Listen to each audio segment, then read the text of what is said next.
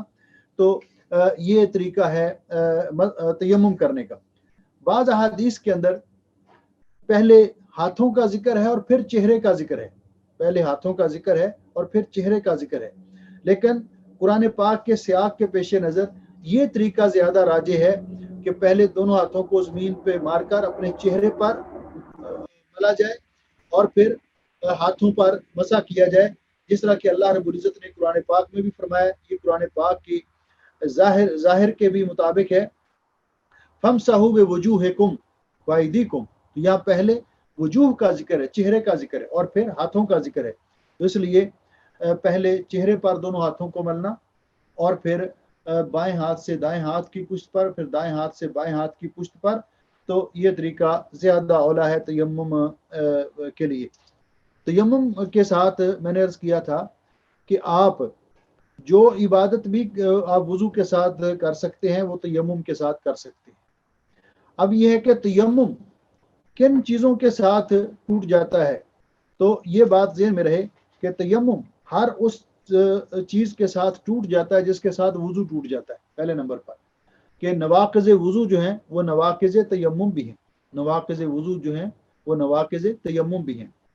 اور ایک چیز ایکسٹرا ہے کہ جب پانی مل جائے گا تیمم باطل ہو جائے گا آٹومیٹکلی، جب پانی مل جائے گا۔ پانی مل جانے کا مطلب کیا کہ آپ نے سفر میں ہیں یا آپ نے پانی نہیں ملا، پہلے پانی میسر نہیں تھا اور آپ نے تیمم کر کے نماز پڑھ لی، ظہر کی نماز، اب وضو ٹوٹنے والا کوئی عارضہ آپ کو لاحق نہیں ہوا، تو نماز عصر کا ٹائم بھی ہو گیا اور ادھر پانی آ گیا، تو اب جو سابقہ تیمم ہے اس کے ساتھ آپ نماز عصر نہیں پڑھ سکتے، بلکہ اب آپ کے لیے لازمی طور پر وضو کرنا ہوگا۔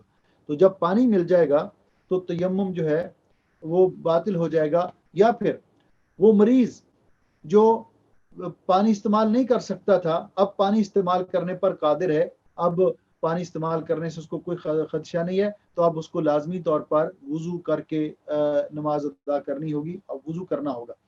سوال یہ پیدا ہوتا ہے کہ ہم نے پانی بہت تلاش کیا لیکن نہیں ملا، یا سفر میں تھے، تیمم کر کے ہم نے نماز پڑھ لی اور ہم آگے گئے تو عصر کے وقت سے پہلے بھی ظہر کا وقت باقی ہے، تو ہمیں کسی سٹاپ پر، کسی محطے پر ہمیں پانی مل گیا، وہاں پانی تھا، تو کیا ہم نے جو پہلی نماز پڑھی ہے تیمم کر کے اس کو لوٹائیں گے؟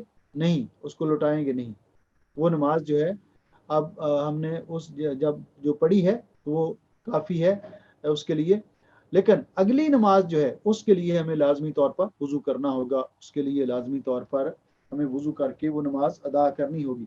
تو یہ تیمم کے متعلقہ وہ چند مسائل تھے جو صاحب کتاب نے بیان کیے۔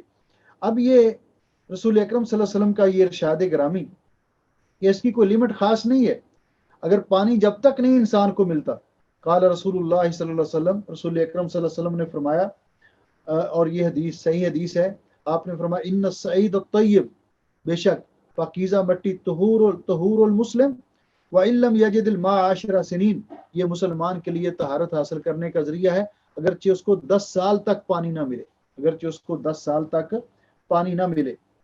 اسی طرح جس طرح یہ وضو کا بدل ہے، اسی طرح یہ غسل کا بھی بدل ہے، جس طرح کہ حدیث پاک میں آتا ہے، حضرت عمرو بن عاص رضی اللہ تعالیٰ عنہ کو جب نبی علیہ السلام نے امیر مقرر کیا غزوہ ذات سلاسل میں، تو بیان کرتے ہیں کہ مجھے رات کو احتلام ہو گیا اور سخت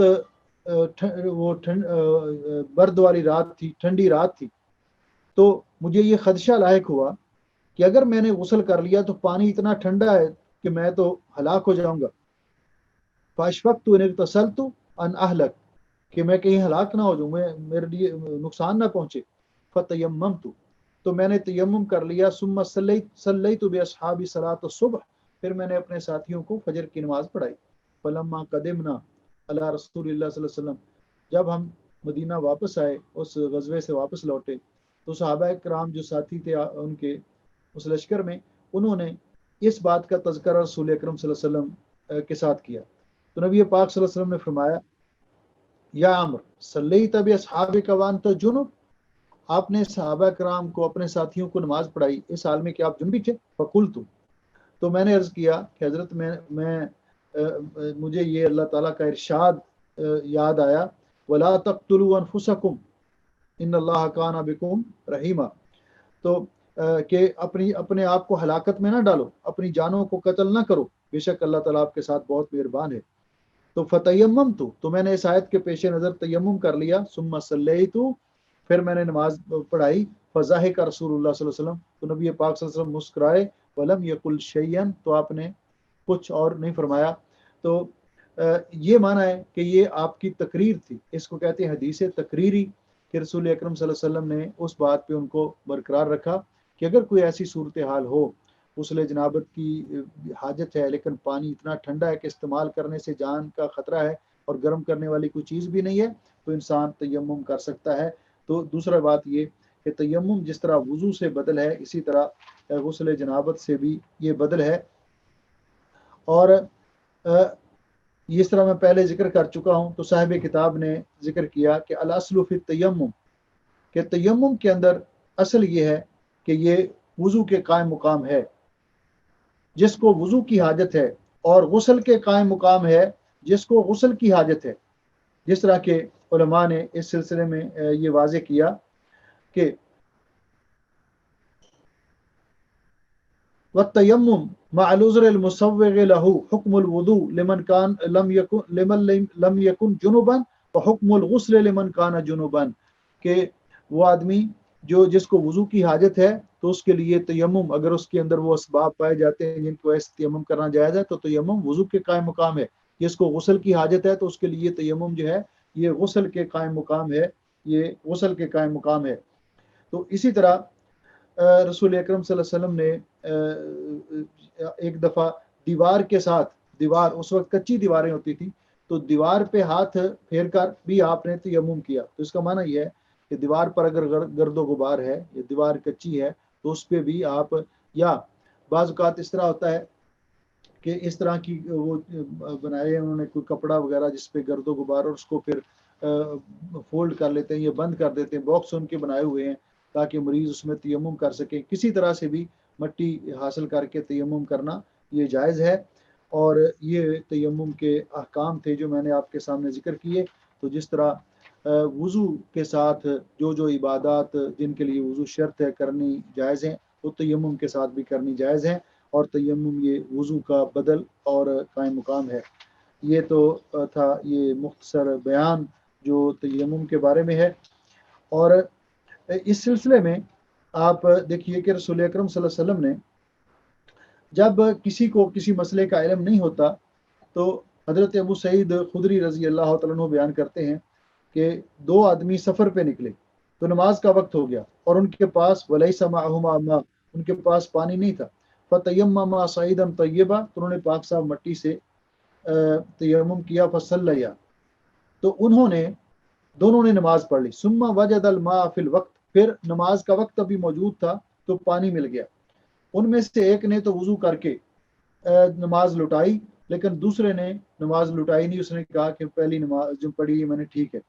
جب نبی پاک صلی اللہ علیہ وسلم کے سامنے یہ واقعہ ذکر کیا گیا تو آپ نے اس آدمی کو کہا جس نے نماز نہیں لٹائی تھی، اصبت السنہ واجزکت اجزات کا صلاتک، آپ نے سنت پر عمل کیا اور آپ کی نماز آپ کے لیے کافی ہے.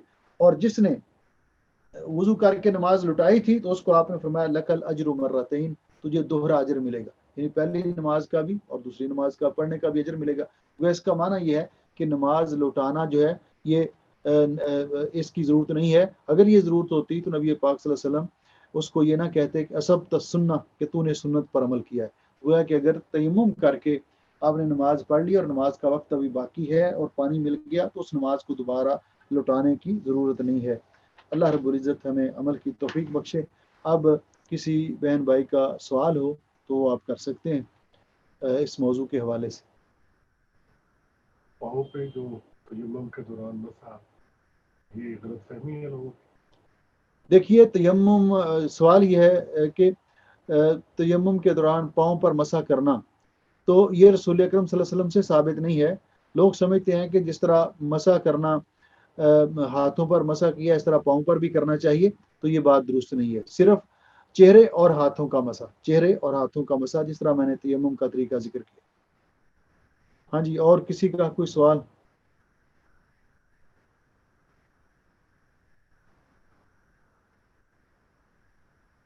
ہاں جی، مائک سب کے انمیوٹ کر دیں.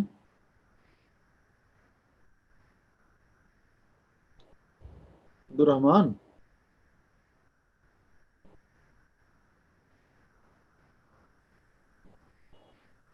کوئی آواز نہیں کسی طرف سے. جی السلام علیکم. وعلیکم السلام ورحمۃ اللہ جی مشتاق صاحب.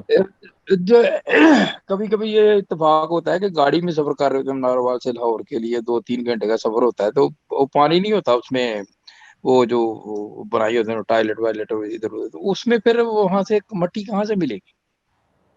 کیا کریں تو وہاں پہ تیمم؟ دیکھو ایسی صورتحال کے اندر آپ کے لیے جہاں پانی وہاں نہیں ملتا تو آگے جو ہے آپ کو پانی ملنے کا امکان ہے. تو ایسی صورت میں یا تو یہ طریقہ اختیار کر لیں کہ 2 نمازوں کو جمع کر لیں. کہ سفر کے اندر آپ کو پتا ہے کہ اگلی نماز تک وقت نکل جائے گا، تو 2 نمازوں کو جمع کر لیں. یا پھر اگر آپ کو معلوم ہے کہ تو آپ گھر سے وضو کر کے چلے جائیں. تو جو بھی طریقہ جو ہے اختیار کر لیں. اور اگر پانی نہیں ہے وہاں تو اگر مٹی کے ڈھیلے یا ٹیشو وغیرہ بھی مل جائے تو اس کے ساتھ بھی آپ استنجا کر سکتے ہیں. نہیں، بات تو یہ ہو رہی ہے کہ وہ جو مٹی کے اوپر ہاتھ مارنا ہے وہ کہاں سے ماریں گے؟ وہ نہیں ٹھیک ہے. دیکھیں یہ جو ہے نا، یہ ایک فرضی سوال ہے. ویسے آج کل کے دور میں ایسا ہے نہیں ہے. اگر ایک نہیں جگہ نہیں، پہ ہمارے آپ کو ساتھ نہیں ملا، پیش آتا ہے، ہمارے ساتھ تو یہ مسئلہ پیش آتا ہے، وہ گاڑی میں ہوتا ہی نہیں ہے پانی، اور اتنا لوگ ٹھنسے کون ہوتے سی ہیں اس کے گاڑی، اندر، نہیں کون سی سکتے. گاڑی؟ ناروا سے اور گاڑی جاتی ہے اس میں اتنی اوپر، گاڑی کے اوپر لوگ بیٹھے ہوتے ہیں. ایک دفعہ آپ اندر گھس گئے تو آپ نکل ہی نہیں سکتے باہر کے کسی اسٹیشن پہ بھی. 2-4 منٹ کے لیے کھڑی ہو تو وہاں آپ، ایسی صورت میں پھر نماز جمع کر لیں. تو مقصد یہ ہے کہ اگر میں گھر میں جا کے فرض کیا مگر میری نہیں ہو سکی، میں گھر میں جا کے شاہ کے ساتھ اس کو پڑھ سکتا ہوں اور وہ ادا ہو. یہی تو جمع کرنے کا مطلب ہے کہ یہی رخصت دی ہے اللہ تعالیٰ نے ہمیں. اور نبی پاک صلی نہیں، اللہ میں علیہ وسلم اگر سفر میں پہنچ رہا ہوں نماز. تو ابھی عشاء کی جو نماز ہے وہ ہونے والی ہے، ہاں تو جی، میں پہلے مغرب جو ہے ادا کر لوں پہلے آپ اور مغرب پڑھیں گے پھر عشاء پڑھیں گے. پھر عشاء پڑھیں. ٹھیک ہے، ہاں جی، وہ لیکن ادا ہی ہوگی نا، قضا تو نہیں ہوگی نا. اگر ایسی صورت ہے کہ عشاء کی جماعت کھڑی ہے، ٹھیک ہے، جی جی ہاں جی. تو پھر کیونکہ آپ کی مغرب تو قضا ہو چکی ہے، پھر آپ پہلے عشاء پڑھ لیں اور بعد میں مغرب پڑھ لیں. نہیں تو پھر فائدہ کہ آپ کہہ رہے ہیں دونوں نمازیں اکٹھی پڑھ لیں، تو پھر قضا ہو گئی، تو پھر تو بھائی صاحب ہر چیز آپ کی منشا کے مطابق تو نہیں ہوگی. شریعت کا بھی ایک دستور ہے. آپ کو جب اختیار دیا گیا کہ آپ نماز جمع کر لیں، تو آپ جماعت کے ساتھ مسجد میں پہنچے ہیں تو آپ مسجد کے ساتھ وہاں نہ پڑھیں نماز، بعد میں پڑھ لیں. ٹھیک. ہاں یہ ہے کہ گھر میں پڑھ لیں. نہیں گھر میں نہ ٹھیک ہے پڑھ جی. لیں، مسجد میں پڑھ لیں، لیکن یہ آپ کی مجبوری کی شکل ہے. آپ کو ثواب پورا ملے گا، ثواب آپ کو جی پورا ملے گا. آپ مسجد میں ٹھیک جائیں اور عشاء کی نماز جماعت کے ساتھ پڑھ لیں، بعد میں مغرب پڑھ لیں. کیونکہ ٹھیک آپ نے یہ آمدن نہیں کیا، اختیاری طور پہ نہیں کیا، مجبوراً کیا آپ نے. ٹھیک ہے ٹھیک. ہاں جی، ہاں جی، اور کسی کا کوئی سوال؟ نہیں، مجھے یہ بات بہت پسند آئی ہے کہ کوئی کپڑا جو ہے نا اس کو مٹی کے ساتھ کر کے تو گھر کے اندر بھی ہے کسی سفر میں جانا جو تو اپنے آدمی اپنے پاس رکھے، تو یہ بڑی بہترین شکل ہے اس کی. جی ٹھیک ہے. الحمدللہ یہ بڑی پہلی دفعہ یہ بات پتہ چلی ہے. یہ اچھا طریقہ ہے. جزاک میں نے اللہ. میں نے ہاسپٹل میں یہاں ایک دفعہ دیکھا تھا یہاں کویت میں کہ انہوں نے ایک چھوٹا سا باکس بنایا ہوا ہے. جی وہ ایک تو اس کے اندر ایک کپڑا رکھا ہوا ہے جس کے نیچے مٹی ہے، تو جی مریضوں کے لیے تو وہ صحیح صحیح. اس میں کوئی ادھر ادھر نہیں کہ مٹی بھی ادھر ادھر پھیلے گی، ایسے بھی نہیں ہے جس طرح یہ جی وہ گترے وغیرہ کا چھوٹا سا باکس بنا ہوتا ہے نا، اس طرح جی کا جی انہوں نے بنایا. تو اس کپڑے کے اوپر گرد و غبار ہے، اس پہ ہاتھ جی مارتے ہیں تو مٹی ہاتھوں کو لگتی ہے. ہاں جی، جی جی تو یہ صحیح. انہوں نے مریضوں کے لیے بنایا تھا. ایک دفعہ میں نے ہاسپٹل میں دیکھا تھا تو وہ جی جی بڑا بہت اچھا اچھا. تھا. ہاں جی، جی جی بہترین ہے. جزاک اللہ بارک خیر. اللہ فیکم جی. اللہ تعالیٰ جزائے خیر دے. اللہ تعالیٰ ہم سب کی دنیا اور آخرت بہتر بنائے. السلام علیکم ہاں ورحمۃ اللہ وبرکاتہ. وعلیکم السلام ورحمۃ اللہ.